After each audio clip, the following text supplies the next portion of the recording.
علي محمد جيدي رئيسل وزراء هوري دولة الصومالية ayaa budka la dulmaray rag siyaasiyiin ah oo hadda ka soo horjeeda nidaamka federaalka gaar ahaan doorashooyinka qof iyo codka dawladda ay ku sheegtay in la qabanayo iyo dhameystirka dastuurka haddaba waxa uu sheegayaa war maanta ay mudan tahay in la baahiyo oo sidoo kale ay mudan tahay inaad adigana sii gudbiso oo aad gaarsiiso dhagaha raggaasi siyaasiyiinta ah علي محمد جيدي فرطة وستوس وفيقيو هذا موقعك قاد لجري شير جري ولسي وذاك أصحاب تالسو كله نقص وبيرسيان وقارنو وددا قويشة هذيك أياك الدمر فلانقينتا warkeena farta ruux kuma fiiqno fal xumaan darinayo wiligeynba ma faafin fikradii shacabkeenan faaqidaad ku qornaa sheekadii filawa iyo musiqiina fidneeyaan feejignaan bulshadeena taladii ugu fiican ku siinaa fursadooda iyana wayna fahmaano furitaanka su'aasha jawaabtan ka filaynay fariid bay u baxshaano alla firfircoona rukunkeena inta aan galin faahfaahinta waxaan rabaa in aan dhageysano hadalka Cali Maxamed Geedi رئيسل وزراء هوري دولة الصومالية هذا كمد ده رجع سياسيين تأهيئات وتاجرسن نظام كحسن شيق إيو نظام كدولة دن وضاء دورشين كقصابسن يدمستير كدستور وحون شيء يا رك مرك عاد مقشة مقعية دودا عجابي دونتو سياسيين قواس أو هاد ودلعية دولة فدرال كصوماليا وكشيء يوم حق هذيك آدم أوجين هوري لو أوجين لكن ما أنت بنانك كينيو علي محمد جيدي أركتي هذا محد نقول ربي كرتا قيبته هو سئف على يعني كسر جيدين على جوميستوها حواليه لقد دعيا ديجان دور شدودي أو لاعب كفوتبول كأد لوجع عليها يضاف فرقها اللي ودك هي لغها حصل يجلب لغو قراعة يقول شد عليهم وصو أفجرنت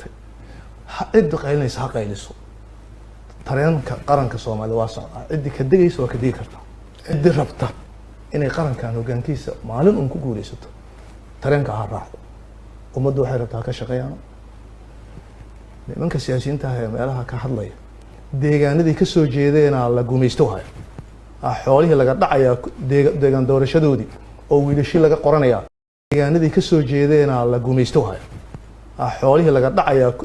deegaan doorashadoodii oo laacibka siyaasiga ah Cali Maxamed Geedi